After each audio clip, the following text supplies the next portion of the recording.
leaps and scores! Touchdown! He's to the 5, he's in! Touchdown! Baker Mayfield! Late pressure, he got hit. That ball's loose at the Browns 1, have it. and the Browns have it at the 1-yard line. The countdown is on to perhaps the most anticipated Browns season in franchise history. And it all begins right here at the Cross Country Mortgage Campus in Berea. Welcome into the Browns Countdown Training Camp Special. I'm News 5 sports anchor John Doss. Insider did not do him justice, so the Browns gave him a fancy title. It's senior media broadcaster Nathan Zegura. And Nathan, here we are, training camp nearly a week old. The preseason less than 2 weeks away. The wait is over. Football is back. It's back, and it's exciting, and the fans are back. And this feels, talking to a lot of the guys on the team, they said this feels real again. We've got our fans out here. We're getting going, and it's one of those things where you don't want to wish away training camp, although, you know what, in a good way, this has been a very boring start to training camp. Not a lot of controversy here. Not a lot of big-time position battles. No big news for the wrong reasons. It's a team that's focused on its goal, and Kareem Hunt told me, look, we know how good we are. You look around the soccer room, you see the talent. We know we have the reigning coach of the year. We've got a pretty darn good coaching staff. So we have a responsibility to come out here, put in the work, and this is where the work starts on the field right behind us. And it's so good to see the fans back here in Berea for the first time since 2019, albeit at a reduced capacity, but they still brought that energy. And I was saying this week, I don't know who was more excited, the fans or the team, to have these guys back, as evidenced here by head coach Kevin Stefanski. Back at the beginning. I think every year stands on its own merit, Jeff, so that the guys understand that there's a ton of work to do, and we're starting on that path. We started with the rookies and the quarterbacks early, bringing them in for a few days, and then getting the vets here yesterday, starting the meetings last night, meeting in person again. Haven't done that in a long time, so I think we're well on our way, but we have a long way to go.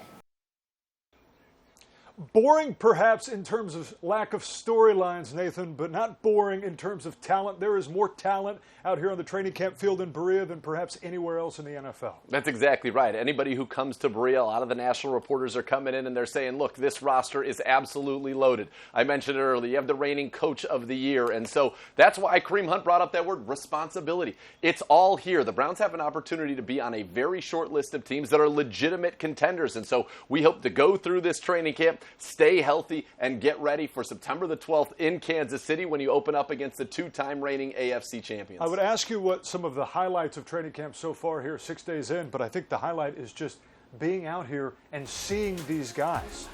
It is, and having the fans be a part of it. You know, as Kevin Stefanski likes to say, if you're juiceless, you're useless. And these fans supplying a lot of juice to these guys. And Baker Mayfield, I think, as you see there, hitting Jarvis Landry. Baker, to me, really has been one of the stars of this camp. Just the command that he has, having that continuity. And we'll dive into that more later. But everywhere you look, there's somebody that you say, there is a star, whether that's Kareem Hunt, whether it's Baker, Jarvis, Odell looking good, the defense flying around. It's just been fun to see the competition day in and day out. You named all of the superstars there. I don't know that there is another player on this team that is more emblematic of the blue-collar nature of this city and of this franchise than Nick Chubb. And Nick is now going to be part of this franchise for a considerable amount longer. That's right. A 3-year extension signed on Monday that'll keep Nick Chubb a member of the Cleveland Browns through the 2024 season. At least the 2024 season. You love that. You love to hear that. And look, Nick Chubb, he is the guy that comes in. He's all about that business. He lets his play do the talking. He approaches everything the right way. And if you're going to come out as an organization and you're going to preach, we need to be smart, tough, and accountable, Nick Chubb is the guy that you must reward, and the Browns did that. And this is one of my favorite. Oh, stiff arm, sorry. Go ahead and see the ground. Nick Chubb averaged over 10 yards per carry in the fourth quarter. We'll talk about some of the historic things he did last year later on. But when you have your general manager come out and say, this guy embodies the soul of our organization, of our football team, what more do you need to hear? You had to pay the man, you had to extend the man, and you caught up with the man earlier yesterday. Fans love you. You hear it all the time. What do you want to say to the fans who have supported you and who now are celebrating? Because I'm sure you've seen social media. They are thrilled. This is the thing they wanted done. They wanted Nick Chubb locked up, and here you are now. Yeah, I just want to say thank you. I mean, Cleveland has, the best fans in the world, and I appreciate y'all having my back, having my support, and, you know, I do it for y'all. I grind every off season and in season for the fans, so we can get some wins around here and keep this program going in the right direction. So I appreciate y'all. Y'all truly are special to me. Man, Nick Chubb is going to be here a long time, I hope. Hopefully his entire career. We know a lot of these offensive players back again for 2021. Nathan, one of the key storylines, though, the defense, nearly a complete overhaul. Yeah, and that is the big story, I think, of 2021. It'll be the big story of camp. How quickly can this new-look defense gel for defensive coordinator Joe Woods? In Andrew Berry's first year as general manager, they addressed the offense. This year, it was the defense. And frankly, you could have a starting nickel defense of guys who didn't play for you a year ago. You got Jadeveon Clowney and Tack McKinley joining Myles Garrett at defensive end. Andrew Billings back after opting out for COVID last year. And Malik Jackson, one of the best interior pass rushers in the league, at that defensive tackle spot. And you go to the linebackers, Anthony Walker Jr., who unfortunately had to leave practice yesterday with a knee injury, and we'll have more updates as they become available. And Jeremiah Owusu-Koramoah, many who thought was the steal of the draft in the second round. Then you go to the secondary. Oh, Greg Newsom, your first-round pick. Troy Hill led the NFL in defensive touchdowns a year ago. John Johnson III, the premier free safety in the league, and then Grant Delpit is back as well. And you just add those guys to Miles and Denzel and Ronnie Harrison in your trio of young linebackers, and it's pretty darn exciting what you're seeing on that side of the ball. Grant Delpit was the guy you were highest on last year, and here he is finally back onto the practice field, and for the first time in a long time. You don't need to depend on rookies to make major impacts anywhere on this team. I say that it is perhaps the most highly anticipated season in franchise history. I don't think that's hyperbole. It's not like 2019 in that you got talent and you're ready to see him play.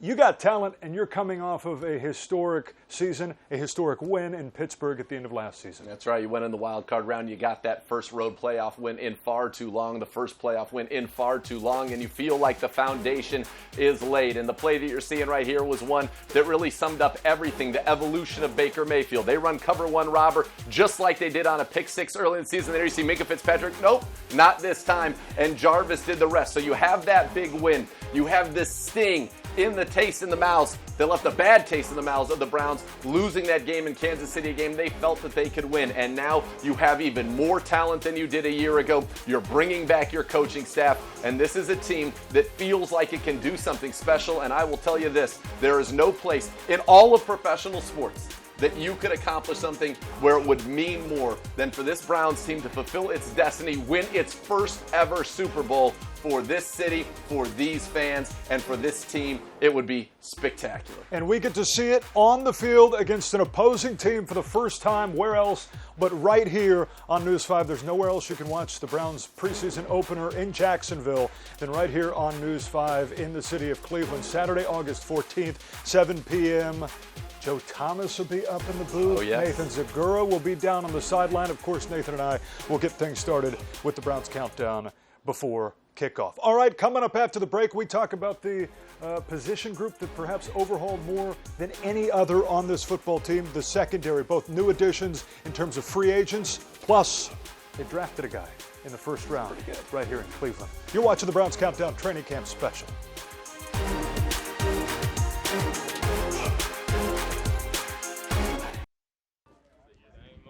We trying to be the best. We trying to be number one. Talking about top 5. I'm trying to be number 1. Something that I really noticed with John and appreciate is his ability to connect with really everybody. He connecting with that whole DB room. Oh, that's good defense. That's good defense. Yeah, John's been great for the young defensive backs, seeing a guy who does it the right way, who studies at his craft. I think he's going to be a really, really nice addition to that back end. Good job, guys. Being a leader, I think it happened naturally, and I think today of minicamp with everyone being here, it kind of like came out a little bit. Hey, y'all want to know what a wise man once told me? Every third down like the Super Bowl, bro. If you're the weak link on third down, you're not going to last long in this league. That wise man was actually LaMarcus Joyner. He doesn't say much, but it's one thing that I took from him my rookie year with the Rams. You make the biggest plays on third down when the offense needs you. You may not make a spectacular play, but you got to at least do your job.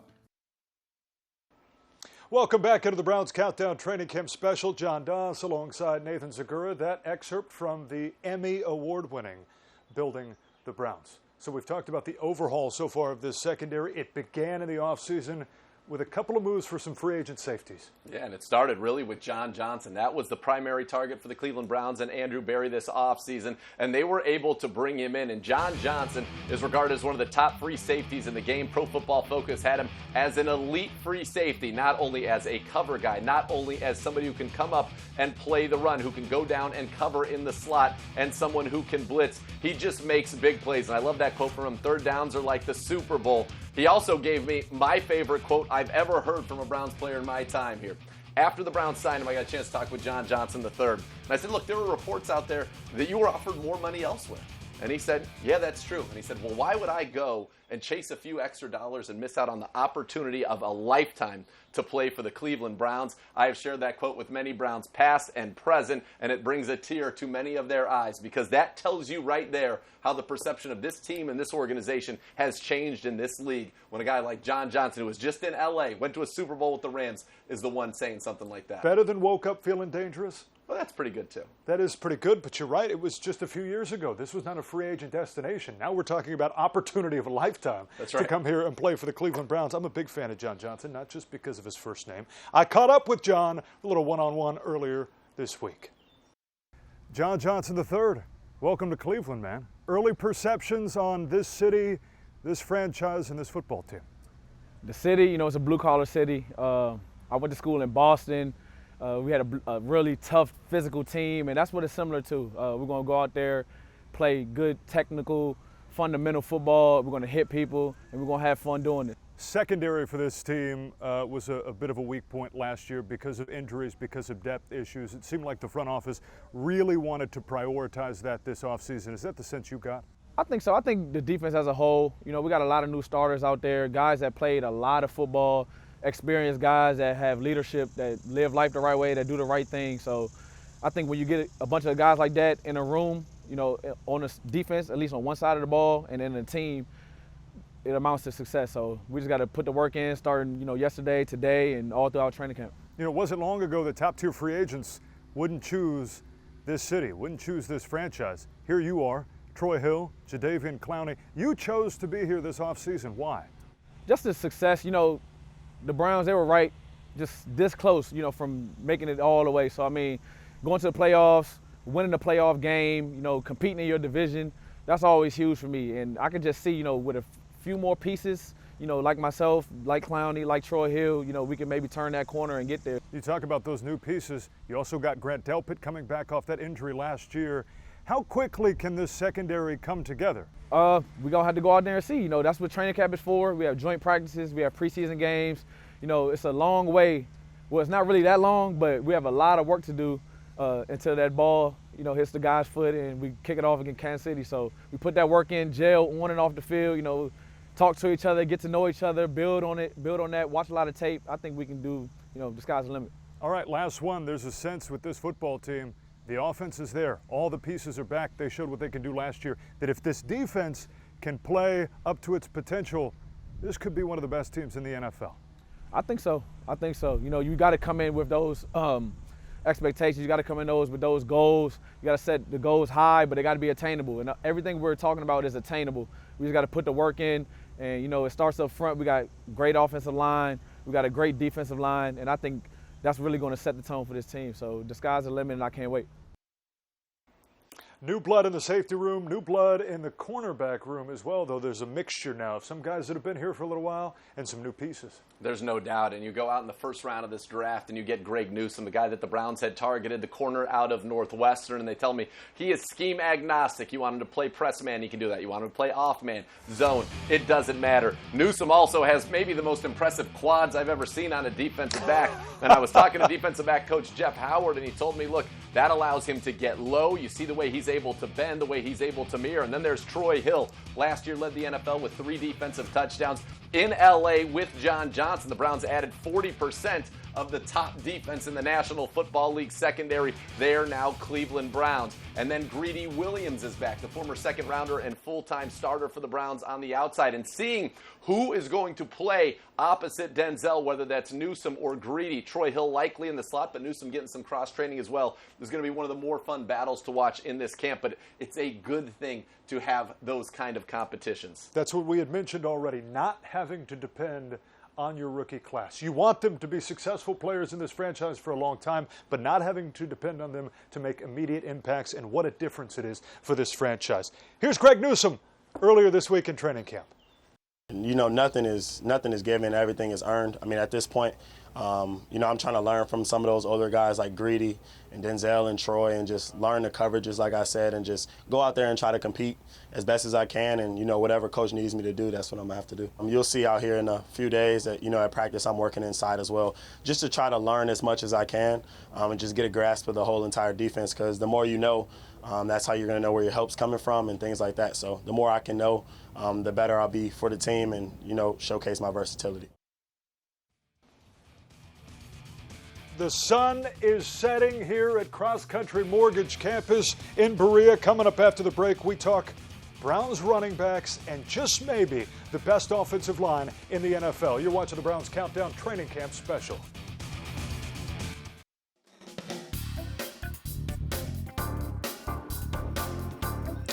Check out the Browns 50/50 raffle. It is underway at browns5050.com to purchase your tickets. Half the proceeds benefit shoes and clothes for kids and stay in the game. The other half goes into your pocket. Get your tickets soon. The drawing closes on Sunday, August 22nd, 2021. Once again, that's browns5050.com to purchase your tickets. Welcome into the Browns Countdown Training Camp Special. John Doss, Nathan Zegura. Look at that sunset behind us here in Berea. It's almost like we planned that here on set. Right. Browns running back room. We already mentioned the big news this week. Nick Chubb inking that extension. It comes a year after Kareem Hunt signed his extension. This running back room is solid for at least the next couple of years, and it is solid out here at training camp. Well, this is the best running back room in the National Football League right now, and is quite possibly the best running back room we've ever seen in the National Football League. You think about the fact that you've got Nick Chubb, who over the last 2 years averaging nearly 1,300 yards and 10 touchdowns a season on better than 5 yards per carry. Heck, since coming into the league, Nick Chubb leads the NFL in yards per carry. Nick Chubb leads the NFL in runs of 20 yards or more. And he became last year the first player since Jim Brown in 1959 to rush for more than 1,000 yards with 12 touchdowns in 12 or fewer games. And you add to him Kareem Hunt, who was the NFL's leading rusher back in 2017. And last year, Chubb and Hunt became only the fourth duo in NFL history to have more than 1,200 total yards, and 12 touchdowns in the same season together, including the playoffs. And they did that. That 1-2 punch, you got Nick Chubb averaging over 10 yards a carry in the fourth quarter. It is dynamic, and Stump Mitchell, he presides over this room with a 1-2 punch as good as any in the game today. I think Derrick Henry was just over 6 yards per carry in the fourth quarter, and he was the second closest. That's right. He was the closest to Nick Chubb's 10 yards per carry in the fourth quarter. One of the maybe few position battles on this team, Johnson, Felton. Is there room potentially for both, Nathan? You know, I do think there's room for both of those guys. D'Ernest Johnson, last year when you needed him to fill in, all he did was rush for over 5 yards per carry, filling in that game against Dallas when Nick Chubb went down. And who could forget against Indianapolis, right around the 2-minute warning, we had a 3rd and 9 facing the prospect of giving the ball back to the Colts. They called a run to the left for D'Ernest Johnson. He picked up that first down. He can help you on special teams, a consummate pro. This was the guy who was working on fishing charters when he got the call to come try out with the Browns, and now look at the career he's made. He has the trust of the coaches, and I think D'Ernest Johnson is going to make this football team. Demetric Felton, though, this is a guy, sometimes they say it's the more you can do. He was the all-purpose yards leader in the Pac-12 a year ago at UCLA. He can help you as a running back. We have seen him line up as a wide receiver. He can help you as a returner, and he's even working as a gunner for special teams coordinator Mike Prefer. So he's a guy that maybe in one spot could fulfill 3 or 4 roles, not to mention I think he's somebody that will only get better as his career evolves. I only got one problem with him. Went to that school down in Southern California. He's a Bruin. Bears better than Bruins, right? Exactly. I'm not going to hold it against him for much longer. Browns offensive line, I know we're dealing in absolutes here. We've already said most anticipated season ever, maybe the best running back core of all time. This Browns offensive line could and should be the best group in the NFL. Yeah, that's right. And you have that continuity. You're going to bring it back. You think about left to right. Jedrick Wills now getting a full offseason to hone his craft as a left tackle after emerging as one of the top 16 pass blocking tackles in the league as a rookie. He will only improve his run blocking. Then you've got the consummate pro, the Pro Bowler, the All-Pro Joel Bitonio. J.C. Treader consistently graded as one of the top centers in the league, one of the smartest players at his position in the NFL. Wyatt Teller, who last year was the only people graded better at Pro Football Focus than Wyatt Teller, were Aaron Rodgers and Aaron Donald. Those were the three. That was your top three. It's your Defensive Player of the Year and your MVP. That's right. So he was in pretty good company. And then you got Jack Conklin, who was first-team All-Pro. Not only that, you're bringing back your top two backups from a year ago in Chris Hubbard, who can play tackle, he can play guard, and Nick Harris, who you drafted last year, that center out of Washington, also a Pac-12 guy, not a Cal Golden Bear. It's We're okay with Washington, though. Okay, all right, good. So you're bringing all those guys back, and you have Bill Callahan, who might be the most valuable assistant coach in the league. The best offensive line coach, pair him with Scott Peters, who is a magician in terms of technique and how to really get functional strength out of your body. It's an exciting thing. And then you draft James Hudson in the 4th round. You hope you don't have to see him. Joe Thomas is his hero. They just met on Monday for the first time ever. So you're excited about this. Former defensive tackle, kind of has some Goldberg Spears, plays with a nasty streak. I like where this room is headed. Well, let me ask you this, though, because injuries happen, right? That's right. No team is going to escape injuries in a season. We saw this offensive line bitten by injuries a number of times last year. The depth for this offensive line. Yeah. Is it where you'd like to see it? It is. You have a guy in Chris Hubbard who was a full-time starter for your team for a couple of years. You have Nick Harris, who came in and showed that he can play at a high level and should be even better in his second season. I mentioned Hudson. And then how about Michael Dunn? Remember him, playoff hero, started so well and played so well against Pittsburgh in that wild card win. Blake Hance is in the mix, who was the guy who came in after, it's that guy Blake. And then Drew Forbes is back after opting out last year. So there will be a real healthy competition, I think, for those 9th and if there are 10th line spots behind that top 8 that I laid out for you. The Browns also happen to be the only team in the NFL with 3 former number 1 overall picks on their roster. 2 of them play on that defensive line. Coming up after the break, the new addition of Jadeveon Clowney to go opposite Myles Garrett. That's next on the Browns Countdown Training Camp Special.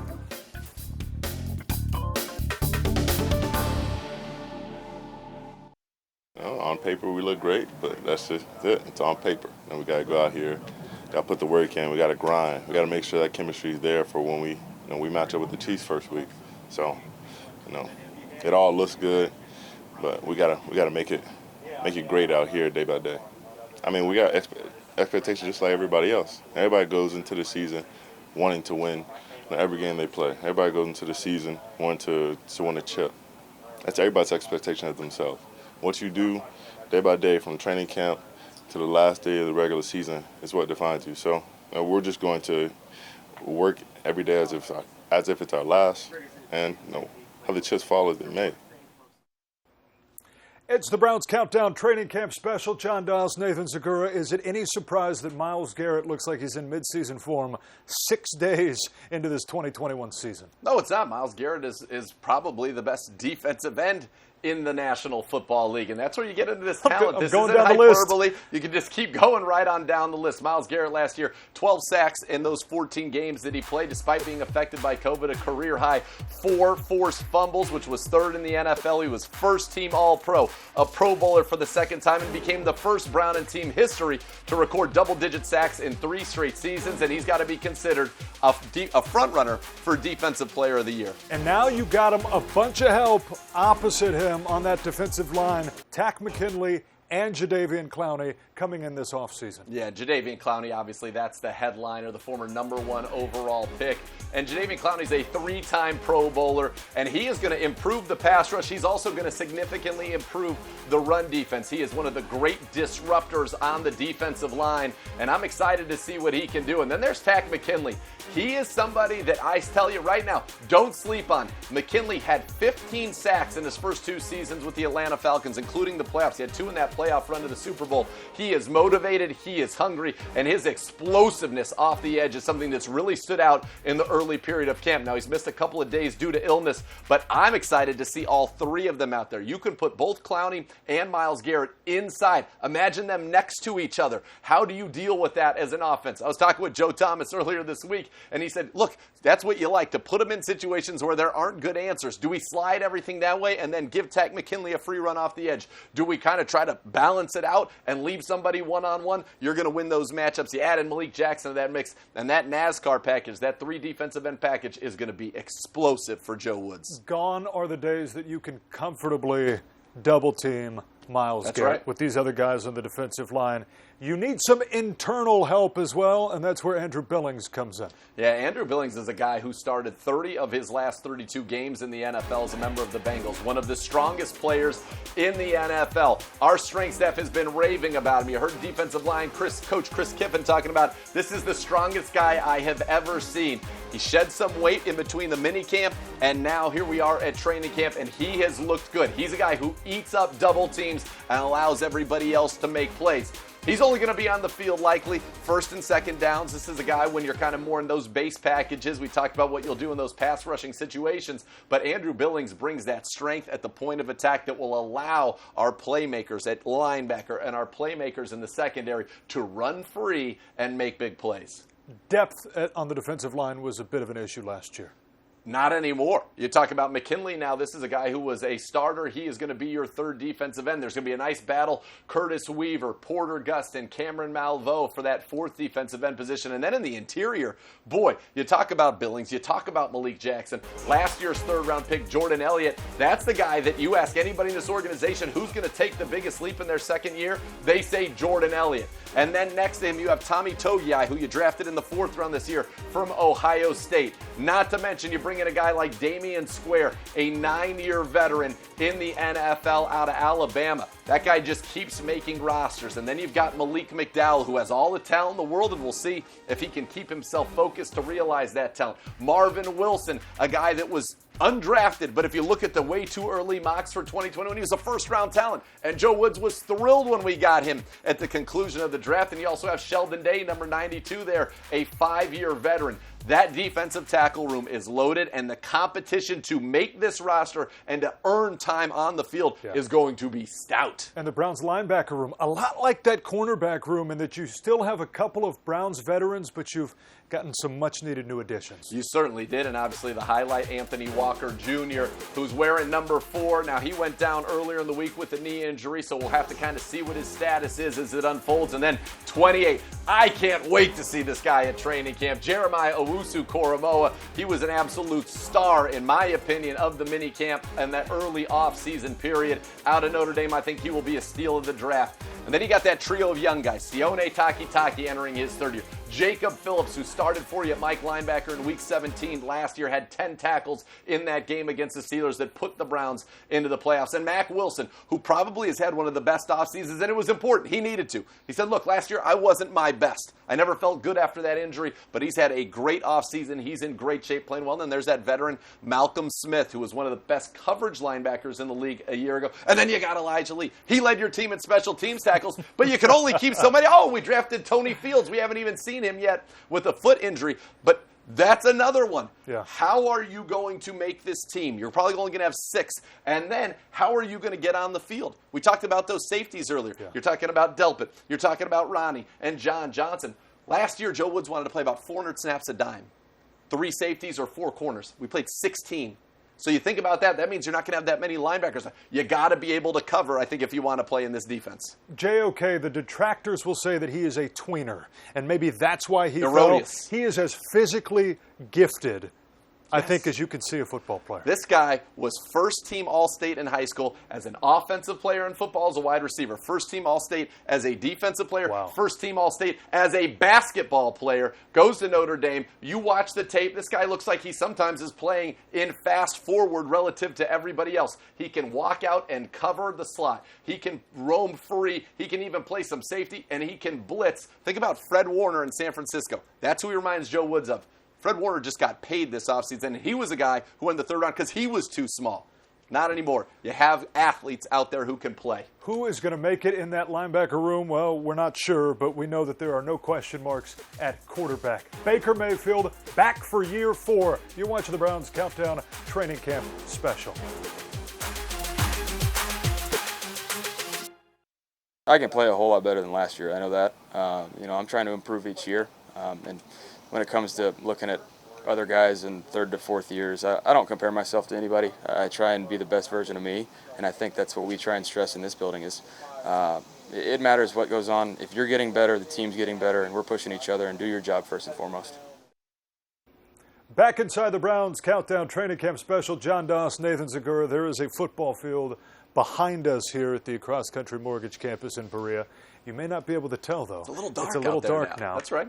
It is good to hear Baker Mayfield, who had a fantastic 2020, especially the second half of the year, leading to the Browns to the first playoff appearance in 17 seasons, say that he knows he can be much better than year 3. Well, and I'll tell you what, he was pretty darn good over the second half of the year. After that opening interception in Cincinnati, he finished the year with 20 touchdown passes and only 2 interceptions, taking complete command of this offense. And really after that bye week, when he was able to sit down with head coach Kevin Stefanski and Alex Van Pelt, they were able to craft things to his strengths, and they really all got on the same page, and this offense started to click. And I go back to that playoff game against the Steelers. When they cut it to 12, and it was, oh boy, which, by the way, we were freaking out. We were up 12 on the road in a playoff game in Pittsburgh. The next drive, Alex Van Pelt called 5 of the next 6 plays passes. They go 80 yards, touchdown, that screen to Nick Chubb. The maturation of Baker Mayfield, the command of Baker Mayfield is evident not only in his podium sessions, it's evident when you get out here to the Cross Country Mortgage Campus and watch this team work because the ball is coming out. The footwork is tight, the spirals, the ball placement, all of it. He looks so comfortable, and having that kind of, he hasn't had that in the NFL, and he finally does, and you cannot overstate how important that is. And we talk about it all the time now this offseason. Kevin Stefanski talked about it at camp, I think on day 1. That continuity. For the first time, Baker Mayfield gets his play caller and his head coach back. They happen to be the same guy, the reigning NFL Coach of the Year. That's going to make a huge difference here in year 4. No doubt about it. Not to mention, you bring back every other coach on the offensive staff, including Alex Van Pelt, who worked very, very well with Baker last year. And not only that, you bring back all 5 of your top receivers from a year ago, your top 3 running backs, all 4 of your top tight ends, your top 7 offensive linemen. This is the kind of continuity that outside of Tampa, who's trying to run it back as well, you don't see in the National Football League, and it just brings comfort. Joe Bitonio told me, look, we're already putting in checks that we didn't have until we were into the season a year ago, and here we are 5-6 days into training camp, and that's how advanced this offense is relative to where it was a year ago. You can hit the ground running, and there's no more important position for that continuity than quarterback, and you're seeing it. Joe Thomas told me his footwork night and day from the beginning a year ago, and that's the key. That's the foundation. That's the base. Night and day. Baker Mayfield had 4 head coaches and 4 play callers in his first 3 seasons in the NFL. Night and day. You get them all back to run it back again in 2021. And speaking of all of those skill position players back for another year, we're going to talk about them. Odell, Jarvis Landry. Oh my. It's the Browns Countdown Training Camp Special.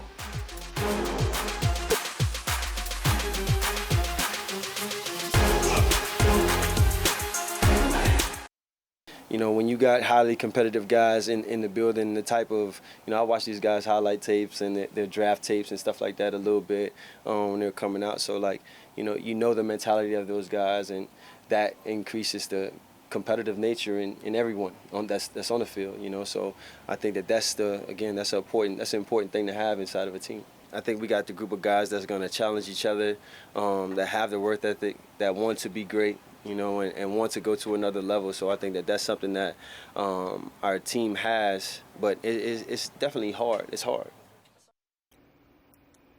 Back inside the Browns Countdown Training Camp Special, John Doss. He's Nathan Zegura. We know Jarvis Landry is happy to see his buddy, Odell Beckham Jr. back again. Baker Mayfield told us earlier last week, normal human beings do not heal from the type of injury that Odell Beckham Jr. suffered in Cincinnati last year. And here he is, OBJ, already back out here on the field. Heck, he was back out here in minicamp in June, and I remember looking at him and saying, look, if you were somebody who was living under a rock and had no idea that he had torn that ACL, You wouldn't have any clue, and to see this duo back together is certainly a sight for sore eyes. Odell Beckham Jr. can unlock things in this offense. You talk about the evolution of it. His speed, his ability to get downfield and make big plays, not only on vertical routes, but with the ball in his hand, is second to none. And getting Odell back is huge. And I love what he said at his camp. He said, look, I need to fit into the way they're doing things. They were excellent in that second half of the season last year. I want to be a part of that. You pair him with Jarvis Landry, who last year became the first Brown since Eric Metcalf in 1989 to have a catch as a touchdown, a run for a touchdown, and to throw a touchdown in the same season. He's the heart and soul. He's one of those guys like a Nick Chubb who embodies, in my opinion, what this team is all about. You want to talk about crowded rooms. That wide receiving room, that may be the most crowded on this roster. It is, because you start with that top two, that dynamic duo, and then you get into Hollywood Higgins, who all he did last year was have a career season, over 16 yards per catch, one of the most efficient wide receivers in the National Football League a year ago, over 2 yards per route run. And you see Jarvis there. That's the other thing. He wasn't healthy a year ago. And how about that kid? Donovan Peoples-Jones last year, 21.7 yards a catch, 15 yards a target. And he's one. You talk to the coaches. Who's improved their body? Who is ready to take a big leap? It's Donovan Peoples-Jones. I'm buying stock in him. And then you see the rookie Anthony Schwartz there. World-class speed. That is not hyperbole. He was the fastest guy in this draft. He's competed in international track meets and won awards. He was the Gatorade Track Athlete of the Year in this country when he was in high school. And you add him to the mix, that speed, what he can bring, open things up. Remember when we played Kansas City and you saw how wide open things were for Mahomes? Well, a guy like Mecole Hardman, horizontally, vertically, stretching a defense, creating throwing lanes, creating opportunities for big plays after the catch. Schwartz can do that. And not to mention the guy scored 9 touchdowns and more than 50 yards at Auburn. You could argue it was Donovan Peoples-Jones that ignited this offense last year. It was him that caught that touchdown pass in Cincinnati. That offense exploded from that point on. You think DPJ can make a huge jump here in year 2? I do. The question is, how many opportunities is he going to get? How can they get the ball to all of these playmakers that we've talked about? But if I could buy stock in a guy, I'm buying DPJ stock. And you mentioned that game against Cincinnati where he had that game winner. That was the game where he caught his first pass. And here's a little trivia you can take out to your friends when you're having a good time out there getting fired up about the Browns. Who threw the first pass to Donovan Peoples-Jones in his NFL career? The answer? Jarvis Landry. There you go. That is some good trivia. That is because nice, I actually didn't even know that. As you said that. Tight ends room. Boy. It's running it back. It's an embarrassment of riches out here in terms of skill positions for Baker Mayfield. It is. And Drew Petzing, the tight end coach, spoke with the media. He said, look, we're in a great spot. We've got 3 number ones. You have the 2-time Pro Bowler, Austin Hooper. You've got the former first-round pick, the Chief, David Njoku, who at the end of the season was playing his best football. And then there's Harrison Bryant, who had a great training camp and a great start to his rookie season, the 4th rounder. And then you have stiff arm Steve Carlson, who, remember, was so valuable on special teams, coming up with some of those onside kicks. And he was somebody who can come in at any time and play any role. They've got these 3 ones, but Austin Hooper comes as being a Pro Bowler, was in that kind of real pass-heavy offense. They asked him to block. He did it with great tact. He did it with great aplomb and no hesitation, no crying. I'm not getting the ball like I used to. Not to mention the guy had an emergency appendectomy in the middle of the season, and that affected him. You got to go. You just had surgery or procedure. You're going to go over the middle with guys trying to knock your block off. It is very difficult. So I expect big things from Hoop, the Chief, Harrison Bryant. Again, an embarrassment as riches, to your point, where you have guys who are well-versed in this system, well-versed with their quarterback. And a friend to News 5, hanging with Hoop, Austin Hooper, every week. All right, coming up, maybe the most important thing of the night, the specialists. We are going to talk specialists. We're also going to talk Nathan's one to watch here for the remainder of training camp and beyond here in 2021. You're watching the Browns Countdown Training Camp Special.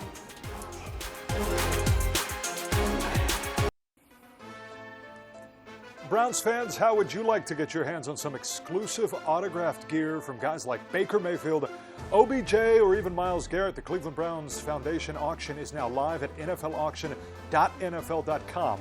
Bid on autographed items such as footballs, jerseys, and more, with proceeds benefiting the Cleveland Browns Foundation. The Cleveland Browns Foundation is dedicated to improving the quality of education for students in Ohio by making investments that keep kids in school and engaged every day so they can succeed. Visit NFLauction.nfl.com before these items are gone. Bidding closes August 31st. Welcome into the Browns Countdown Training Camp Special. John Doss, Nathan Zegura. It is the moment you have all been waiting for. Scottish Hammer is back again.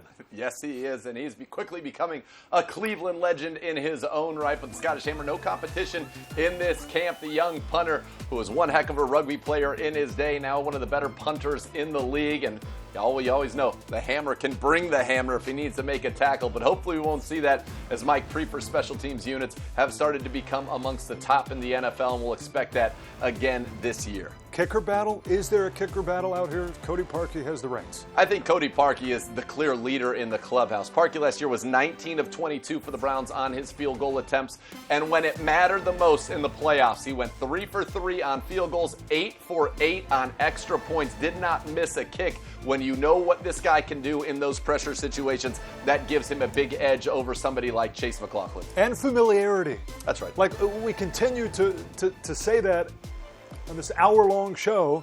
That plays in Cody Parkey's favor. Familiarity within this offense, you get everybody returning.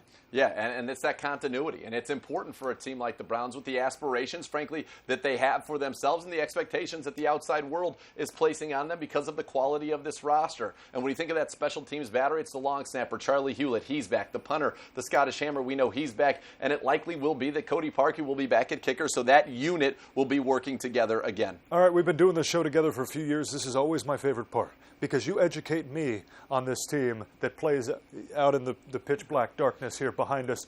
Our camp sleepers, more specifically Nathan's camp sleepers, and we start with Curtis Weaver. Yeah, Curtis Weaver's a guy that I have been a big fan of. The Browns got him after Miami let him go. He was a 5th-round pick for the Dolphins a year ago. Had a foot injury, missed all of last year. Worked hard on his body. And this is a guy who knows how to get to the quarterback.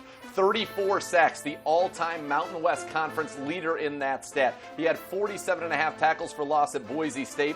And as Chris Kiffin, the defensive line coach, told me, when you know how to get to the quarterback, when you've done it at every level your whole life, it's a skill that transitions. He is competing for that 4th defensive end spot with guys like Porter Gustin and Joe Jackson and Cameron Malveaux. But I think Curtis Weaver is a high upside guy, and I think he has a good chance to make this roster. He's been off to a good start here in camp. And Nathan, you're watching somebody else on that defensive line, Malik Mcdowell, one of your sleepers too. Now, Malik Mcdowell may be a little bit more of a long shot here, but when you come out to the Cross Country Mortgage campus, he will stand out. He's 6'6", 6'7". He's built like a Calais Campbell. Defensive tackles aren't supposed to be that big. This is a former 2nd-round pick who has never played a snap in the NFL. To put it mildly, he has had some significant off-the-field issues, but this is his opportunity, and McDowell is as talented as anybody in our defensive tackle room. It will be on him to overcome the odds and force his way onto this roster. And then finally, your sleeper, that kid from that school down in Southern California, a guy who through 7 days of camp, I think has played 7 different positions. Did you see that jump cut right there? His ability in space to make guys miss, to stop on a dime, the versatility as a runner, as a receiver, as a return man. Remember, he was the all Pac-12 all-purpose yards leader a year ago at UCLA, and I could watch that one over and over, and it could get a little whoop. We need Chris Berman here for that jump cut from Mr. Felton. And remember, there is only one place in Northeast Ohio if you want to watch the beginning of what could be a really magical season for these Cleveland Browns, and it's right here on News 5 in just a couple of weeks. It's that preseason opener, Saturday, August 14th at Jacksonville. Nathan and I will get you started on Browns Countdown at 6:30 from the sidelines there in Jacksonville, and of course, game number 2 against the Giants from First Energy Stadium can be found right here on News 5 as well. Nathan, we're closing in less than 2 weeks away from the real start. Putting on the pads, putting on the jersey, playing against somebody else. Yeah, and it's fun because we're going to see competition for some of those spots at the bottom of the roster. We are an established team. We know who the principal players are going to be, and it's about doing the work, building it brick by brick till we get to September 12th back in Kansas City. He is senior media broadcaster Nathan Zegura. I'm John Doss. Thanks so much for watching the Browns Countdown. We will see you in Jacksonville.